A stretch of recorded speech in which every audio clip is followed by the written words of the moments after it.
The fluorescent lights in the courtroom hummed like a distant swarm of bees, casting a sterile glow over the polished wood and worn linoleum. Emily Harper sat at the plaintiff's table, her hands clasped tightly over a faded leather purse that hadn't seen a designer boutique in years. Her coat, borrowed from a thrift store volunteer, hung loosely on her frame, and her scuffed heels betrayed the life she'd once known, a life of gala invitations and tailored dresses, now reduced to a memory. Across the room, Daniel Voss lounged in a charcoal suit that cost more than her monthly rent, his laughter low and easy as he whispered to his attorney. He didn't glance at Emily, not once. No guilt, no remorse, no flicker of recognition. To him she was a ghost, a footnote in his carefully curated empire. The judge entered and the room stood. Emily's breath caught in her chest. After 14 years of marriage, the final act of their unraveling was about to begin. 8 months earlier, Emily had stood in the driveway of their sprawling suburban home, a suitcase at her feet and a garbage bag stuffed with whatever clothes she could salvage. Daniel hadn't bothered to come outside. Instead, he'd sent a curt text. "Left you the car. Batteries shot. Good luck." That was it. No goodbye, no explanation, just a digital dismissal after a decade and a half of shared dreams. Emily stared at the house, its windows gleaming under the late summer sun, and wondered how the man who'd once vowed to build a life with her could discard her so effortlessly. The bank accounts were in his name, the investments untouchable, the business she'd helped nurture a fortress she couldn't breach. She was penniless, homeless, and alone. Her phone calls to family went unanswered. Her parents had passed years ago, and her brother was halfway across the country, too busy to care. Old friends, once close, had drifted into the orbit of Daniel's world, their loyalty bought by his charm and success. Desperate, Emily reached out to her college friend, Sarah, who offered her a couch in a cramped apartment. For a week, Emily clung to the illusion of stability, forcing smiles as she folded her few belongings into a corner. But Sarah's fiancé soon made it clear her presence was a strain. "We're not a hotel," he muttered one evening, loud enough for Emily to hear. She left before dawn the next day, her car refusing to start, just as Daniel had predicted. With no other options, she walked 4 miles to a women's shelter, her suitcase wheels scraping against the pavement. Standing in line behind 7 other women, Emily felt the weight of her fall. This was rock bottom, not just a loss of wealth but a loss of self. The marriage hadn't always been a battlefield. At 24, Emily was a graphic designer freelancing for small businesses, her life a patchwork of creativity and ambition. She met Daniel at a tech conference she'd attended on a whim, dragged along by a colleague. He was magnetic, tall, with sharp green eyes and a smile that promised the world. Over drinks, he asked her what she wanted from life. "To build something real," she'd said, her voice earnest. "Something that matters." Daniel leaned closer, his gaze locking onto hers. "Stick with me and we'll build an empire." Within 18 months, they were married. He urged her to quit her job, insisting she focus on their home and his startup, Vostech, a software company poised to revolutionize data analytics. "We're a team," he'd said, and she believed him. She threw herself into the role-planning investor dinners, designing pitch decks, managing their finances so Daniel could focus on coding and networking. At company events, he called her his secret weapon, his gratitude public and warm. But as Vostech grew, so did Daniel's ego. Emily faded from partner to accessory, her voice drowned out by his ambition. By year 5, Daniel stopped asking her opinion. When she suggested returning to work, he laughed. "Why bother? You've got everything you need." Their evenings, once filled with shared laughter over takeout, became nights of silence, Daniel glued to his phone or out with clients. He stopped wearing his wedding ring, claiming it got in the way. Their social circle shifted to his allies, executives and investors who treated Emily like a polite afterthought. She clung to hope, believing if she worked harder, hosted better parties, anticipated his needs, things would revert to the way they were. They never did. The affair came to light by chance. Late one night, Emily needed to send herself a file from Daniel's office computer. His email was open, and a message from his executive assistant, Lauren, sat at the top, tagged with a heart emoji and the subject line, "Tomorrow night." Emily's stomach churned as she clicked. The email was explicit. Hotel reservations, flirtatious banter, References to last time. Nausea gave way to a cold, hollow calm. She closed the laptop and waited in the kitchen. When Daniel stumbled in at 2 a.m., reeking of bourbon and unfamiliar perfume, she said, "I know." He didn't flinch. "I'm not happy, Emily," he replied, his tone flat. "I haven't been for years. You should have seen this coming." He slept in the guest room. The next morning he handed her divorce papers with a settlement that offered no alimony, no stake in Vostek, just a vague promise of equitable property division. Emily laughed, a sharp, bitter sound. "I built this life with you," she whispered. Daniel walked away without a word. 3 months later, Emily attended a charity gala she'd organized before the separation, hoping to reconnect with the world she'd lost. She arrived in a borrowed dress, her nerves raw. The room fell silent as she entered. There, on Daniel's arm, was Lauren, wearing a gown Emily had worn to the same event 3 years prior. Lauren's smile was a blade. "Emily, didn't expect you here," she said, her eyes raking over Emily's outfit. "Love the retro vibe." Daniel smirked, whispering something to Lauren that made her laugh. Humiliated, Emily fled to the balcony, the city lights blurring through tears. That night, she learned Daniel had drained their joint account, leaving her with $12.37. She scrawled a note on their bathroom mirror in red lipstick. "I'll take back what's mine." Then she walked into the unknown. Emily's first meeting with a lawyer was a disaster. In a dingy office advertising free consultations, a young attorney named Greg barely glanced up from his phone. When she explained her situationo prenup, no personal income, years of supporting Daniel's career, scoffed. "You've got no paper trail, no assets, no job. Courts don't care about your sob story." Emily's cheeks burned. "I was there from the beginning," she said. "I made his success possible." Greg shrugged. "Prove it." The meeting ended with a limp handshake and no follow-up. Outside, Emily stood frozen, the city's pulse mocking her irrelevance. She wasn't just fighting Daniel, she was fighting a world that saw her as nothing. The weeks that followed were a blur of survival. Emily drifted between shelters and cheap motels when she could scrape together cash from odd jobs, cleaning houses, walking dogs, anything to avoid starvation. She applied for entry-level positions, but her resume, barren after years as a homemaker, drew only rejections. One hiring manager muttered, "Too old for retail, too rusty for office work." The word stung like a slap. At night, she'd sit in a 24-hour diner, stretching a $2 coffee as long as possible, watching couples laugh and touch, their ease a reminder of what she'd lost. In her lowest moments, she'd pull out a photo from her wallet, her and Daniel at their wedding, young and hopeful. She didn't cry. She just stared, wondering where that woman had gone. One frigid morning, Emily slipped into the public library, seeking warmth and anonymity. She sat at a computer, staring at a blank resume template, unsure how to translate homemaker into something the world valued. A voice interrupted her thoughts. "Need a hand?" An older man in a tweed jacket stood nearby, his eyes kind behind wire-rimmed glasses. His name was Arthur, a retired career counselor who volunteered at the library. "You've got more to offer than you think," he said, glancing at her screen. Over the next week, Arthur became her lifeline.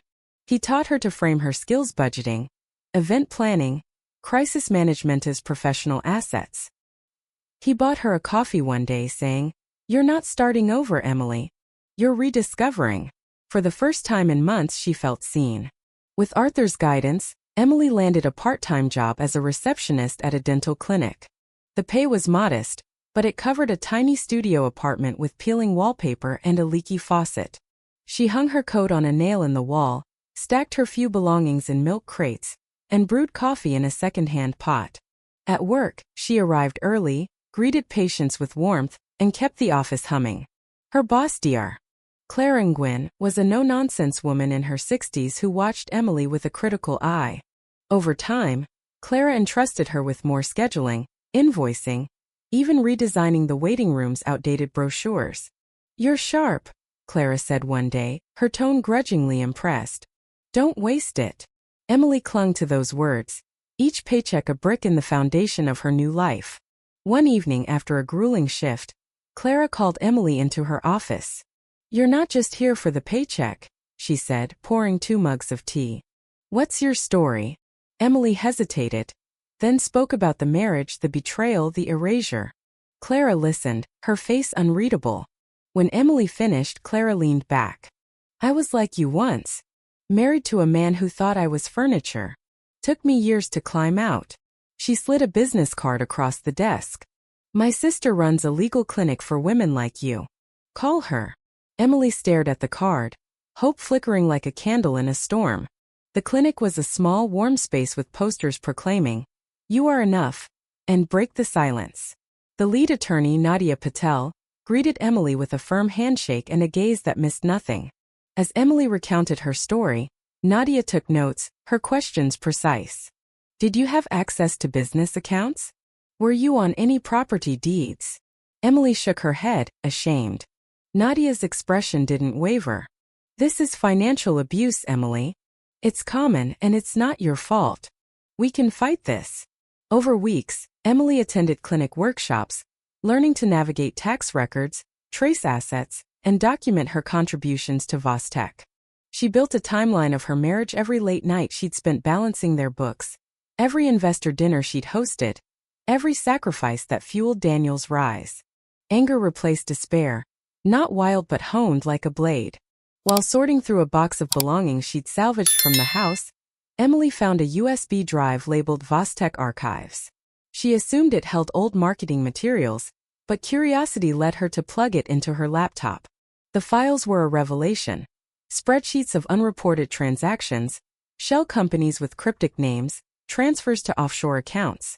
One document, titled Asset Protection Plan 2020, outlined a scheme to hide millions from the divorce settlement. Emily's hand shook. This wasn't just greed, it was fraud, potentially criminal. She printed the files and brought them to Nadia, who scanned them with growing intensity. This is dynamite, Nadia said. But if Daniel knows you have it, he'll come for you. Are you ready for that? Emily met her gaze. I've got nothing left to lose. Nadia's team, including a forensic accountant named Javier, dove into the files. Javier confirmed the transactions were deliberate, designed to obscure marital assets. This could trigger an IRS audit, he said. Maybe worse. Emily didn't hesitate. Then let's make it happen. Nadia connected with a financial journalist, Olivia Grant, who began investigating Vostek's dealings. Meanwhile, Emily transformed at the clinic. The timid woman who'd once apologized for existing was gone. She walked with purpose, her voice steady as she reviewed evidence. Other clients noticed, whispering her name with awe. One young woman fleeing an abusive marriage asked, "How do you keep going?" Emily smiled. I stopped begging for permission to exist. As the case gained traction, Nadia warned Emily of risks. Daniel's lawyers will try to discredit you. They might claim you stole those files. Emily's resolve didn't waver. He stole my life. I'm taking it back. She began mentoring other women at the clinic, helping them file restraining orders, secure housing, or simply feel heard. One evening she accompanied a client, Maria, to a food pantry. Maria clutched her hand, tears in her eyes.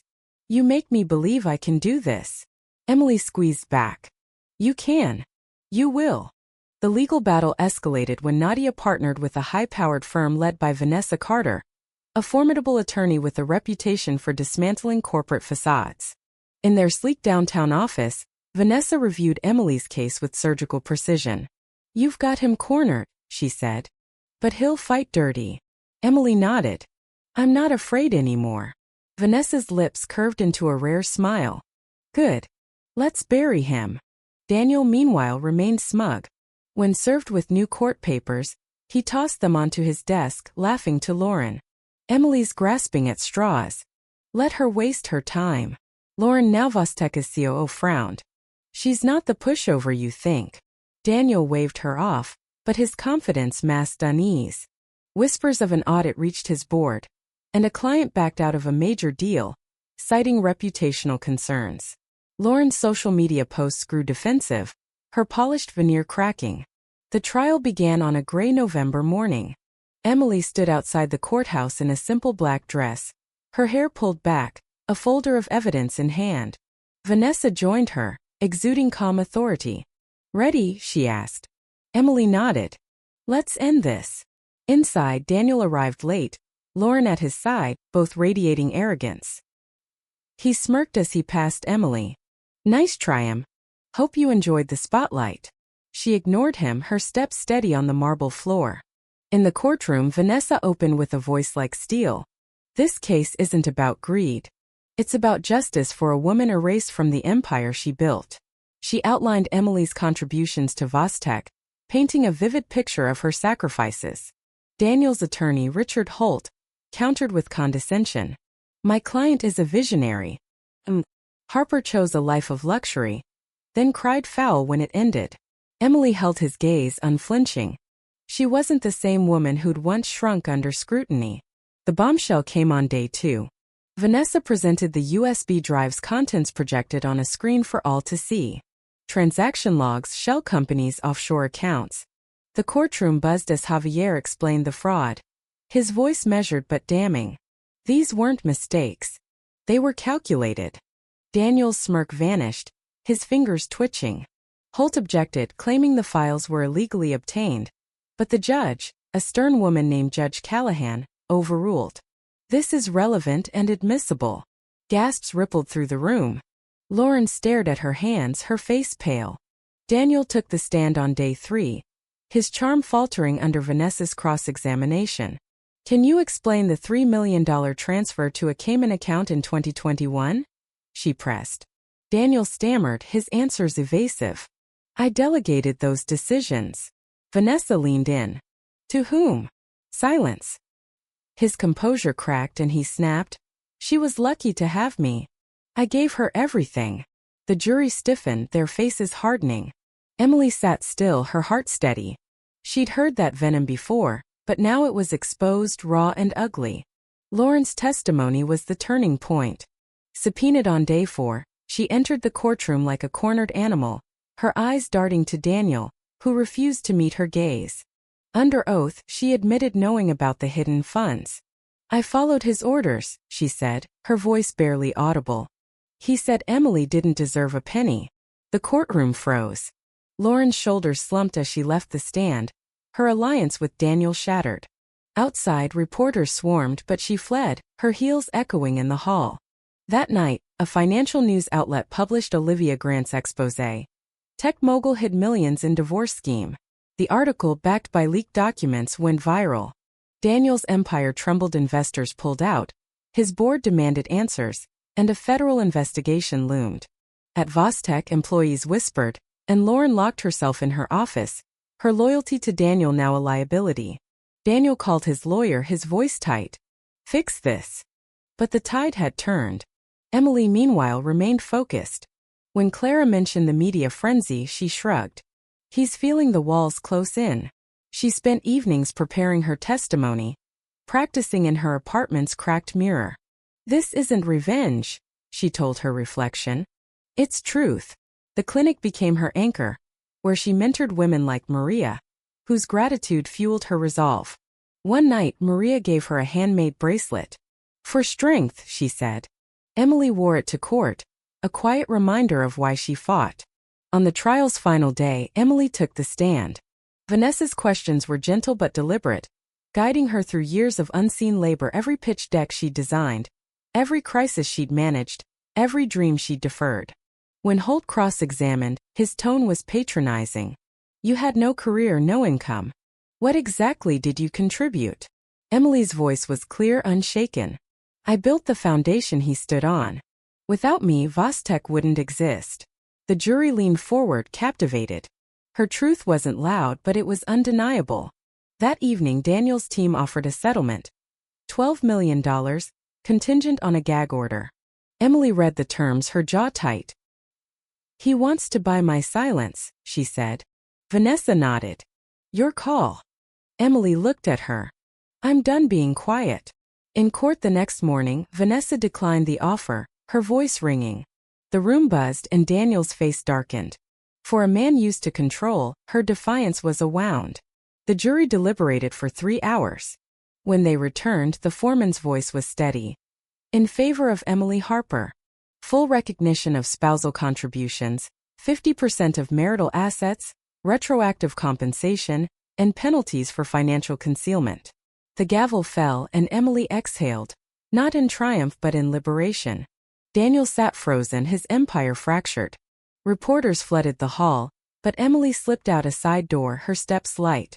She'd reclaimed her name. A week later, a letter arrived, no return address. Daniel's handwriting was unmistakable. "I was wrong, Emily. I didn't see you because I was too busy chasing my own shadow. I don't expect forgiveness, but I see now what I lost. I hope your story doesn't make me the monster, but I know it might."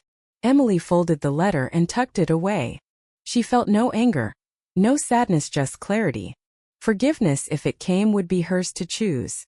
Emily didn't return to her old life.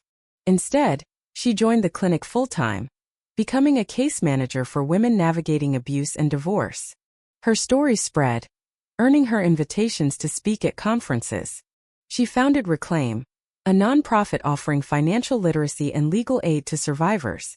"It's not about tearing down," she told her clients. "It's about building up." Her name became a beacon, her voice a force.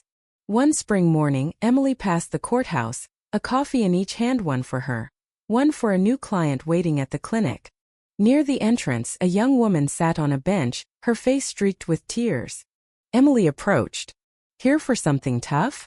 The woman nodded, her voice breaking. "I don't know how to start." Emily handed her the coffee and sat beside her. "You don't need all the answers today. Just know you're not alone." The woman looked at her, hope dawning. "You've been through this?" Emily smiled. "Something like it." As the sun rose, bathing the courthouse in light, Emily felt peace.